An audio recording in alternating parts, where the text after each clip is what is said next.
ఆదికాండము చాప్టర్ 48 ఈ సంగతులైన తరువాతిదిగో నీ తండ్రి కాయిలాగా ఉన్నాడని ఒకడు యోసేపుతో చెప్పెను. అప్పుడతడు మనష్షే ఎఫ్రాయిములు అను తన ఇద్దరు కుమారులను వెంటబెట్టుకొని పోగా, ఇదిగో నీ కుమారుడైన యోసేపు నీ యొద్దకు వచ్చుచున్నాడని యాకోబునకు తెలుపబడెను. అంతట ఇశ్రాయేలు బలము తెచ్చుకొని తన మంచము మీద కూర్చుండెను.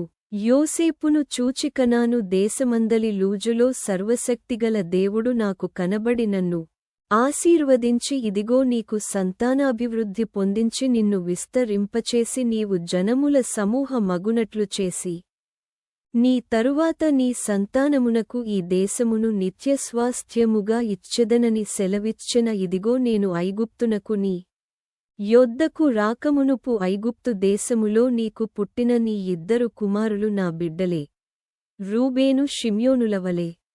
ఎఫ్రాయిము మనష్షే నా బిడ్డలయ్యుందురు.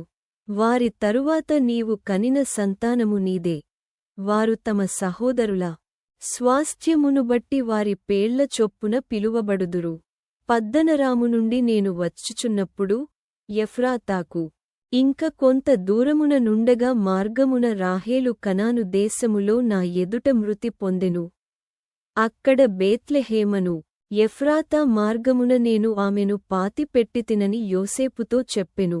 ఇశ్రాయేలు యోసేపు కుమారులను చూచి వీరెవరని అడుగగా యోసేపు వీరు నా కుమారులు, వీరిని ఈ దేశమందు దేవుడు నాకనుగ్రహించెనని తన తండ్రితో చెప్పెను.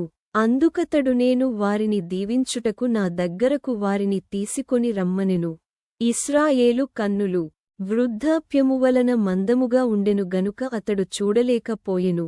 యోసేపు వారిని అతని దగ్గరకు తీసుకొని వచ్చినప్పుడు అతడు వారిని ముద్దు పెట్టుకొని కౌగిలించుకొనెను. ఇశ్రాయేలు యోసేపుతోనీ ముఖము చూచెదనని నేను అనుకొనలేదు, గాని నీ సంతానమును దేవుడు నాకు కనుపరచియున్నాడనగా యోసేపు అతని మోకాళ్ల మధ్య నుండి వారిని తీసుకొని అతనికి సాష్టాంగ నమస్కారము చేసెను. తరువాత యోసేపు ఇశ్రాయేలు ఎడమచేతి తట్టున తన కుడిచేత ఎఫ్రాయిమును, ఇశ్రాయేలు కుడిచేతి తట్టున తన ఎడమచేత మనష్షేను పట్టుకొని వారినిద్దరిని అతని దగ్గరకు తీసి కొనివచ్చెను. మనష్షే పెద్దవాడైనందున ఇశ్రాయేలు తన చేతులను యుక్తిగా చాచి చిన్నవాడైన ఎఫ్రాయిము తలమీద తన కుడిచేతిని మనష్షే తలమీద తన ఎడమచేతిని ఉంచెను. అతడు యోసేపును దీవించిన పితరులైన అబ్రాహాము ఇస్సాకులు ఎవని ఎదుట నడుచుచుండిరో ఆ దేవుడు, నేను పుట్టినది మొదలుకొని నేటివరకును ఎవడు నన్ను పోషించెనో ఆ దేవుడు, అనగా సమస్తమైన కీడులలో నుండి నన్ను తప్పించిన దూత ఈ పిల్లలను ఆశీర్వదించునుగాక. నా పేరును అబ్రాహాము ఇస్సాకు లను నా పితరుల పేరును వారికి పెట్టబడునుగాక.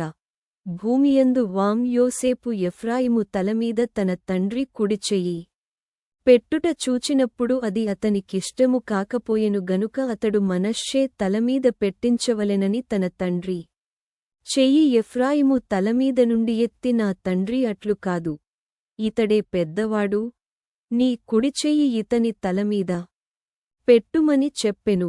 అయినను అతని తండ్రి ఒప్పక అది నాకు తెలియును, నా కుమారుడా అది నాకు తెలియును. ఇతడును ఒక జన సమూహమై గొప్పవాడగును గాని ఇతని తమ్ముడు ఇతని కంటే గొప్పవాడగును. అతని ఆ దినమందు అతడు వారిని దీవించి ఎఫ్రాయిమువలెను మనష్షేవలెను దేవుడు నిన్ను చేయునుగాకని ఇశ్రాయేలీయులు నీ పేరు చెప్పి దీవించెదరనెను. అలాగు అతడు మనష్షే కంటే ఎఫ్రాయిమును ముందుగా ఉంచెను. మరియు ఇశ్రాయేలు ఇదిగో నేను చనిపోవుచున్నాను, అయినను దేవుడు మీకు తోడయుండి మీ పితరుల దేశమునకు మిమ్మును మరల తీసుకొని పోవును. నేను నీ సహోదరుల కంటే నీకు ఒక భాగము ఎక్కువగా ఇచ్చితిని, అది నా కత్తితోనూ నా వింటితోనూ అమోరీయుల చేతిలోనుండి తీసికొంటినని యోసేపుతో చెప్పెను.